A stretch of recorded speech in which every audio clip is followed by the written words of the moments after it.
Hello some viewers, how are you all? Welcome back to another video. Guys, in this video we are going to discuss how we can get rid of this icon.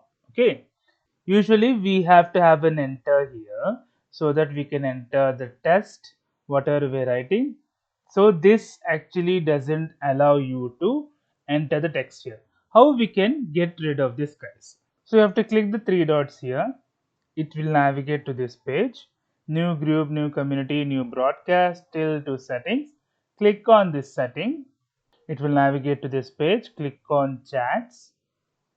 So this is enabled here. Enter is send, which is enabled. Just click on disable it. So once you disable it, you will get the screen like this. Then go back. This enter will be visible now.